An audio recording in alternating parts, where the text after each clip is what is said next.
নমস্কার বন্ধুরা, আমি মাম্পি ট্রাই কুকে তোমাদের সবাইকে স্বাগত জানাই। আজও আমি একটা সম্পূর্ণ নিরামিষ ভেজিটেবল স্যুপের রেসিপি নিয়ে চলে এসেছি, যেটা খেতে ভীষণই সুস্বাদু আর খেলে শরীরও খুব ভালো থাকবে এই গরমে। তাহলে চলো দেখে নেওয়া যাক কী কী লাগছে আমার স্যুপটা বানাতে। প্রথমে আমি 1 কাপ অড়হর ডাল সেদ্ধ করতে বসিয়ে দিয়েছি, নুন হলুদ ছাড়াই।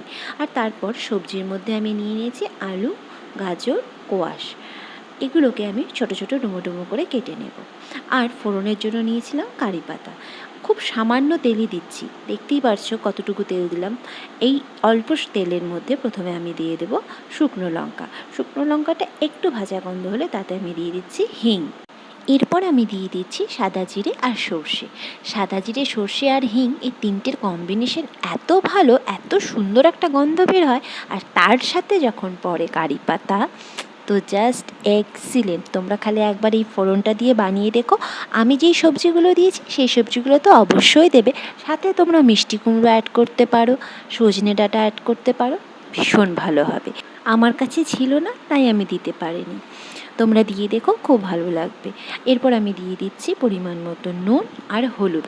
হলুদটা বেশি ইউজ করবে না, হালকা হলুদ দেবে। এবার গ্যাসটাকে কমিয়ে দিয়ে ঢেকে দিলাম সবজিগুলো সেদ্ধ হওয়ার জন্য। এবার সবজিগুলো যখন সেদ্ধ হয়ে যাবে, তারপর ঢাকা খুলে নিয়ে আগে থেকে সেদ্ধ করা ডালটা দিয়ে দেব। যেহেতু এটা স্যুপ, তাই জন্য আমি আরেকটু জল গরম করে নেব। ডালটা দেখতে পারছো তো, ডালটা কিন্তু সেদ্ধ হবে কিন্তু গলে যাবে না, এরকম গোটা গোটা থাকবে।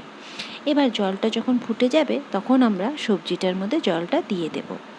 এবার জলটা দিয়ে সবজিটাকে ভালো করে নেড়ে চেড়ে নিয়ে তাতে আমি অ্যাড করব তেঁতুলের পাল্প। আর এই তেঁতুলের পাল্পটা দেওয়াতেই সবজিটার মধ্যে একটা ইউনিক টেস্ট চলে আসবে, যেটা খেতে এত ভালো হবে। তোমরা একবার শুধু এটা এভাবে বানিয়ে দেখবে, তাহলেই বুঝতে পারবে। আর আমি তাতে অ্যাড করছি সাম্বার মশলা। এই সাম্বার মশলাটা দেওয়ার জন্য সবজিটার টেস্টটাকে আরও এনহ্যান্স করবে। আর আজকের এই স্যুপটার মধ্যে একটু চিনি অ্যাড করতেই হবে, কারণ নুন আছে, ঝাল আছে, টক আছে। এবার যদি একটু মিষ্টি ইউজ না করি, তাহলে টেস্টটা কিছুতেই ভালো হবে না, তাই খুব অল্প পরিমাণে চিনি ইউজ করবে।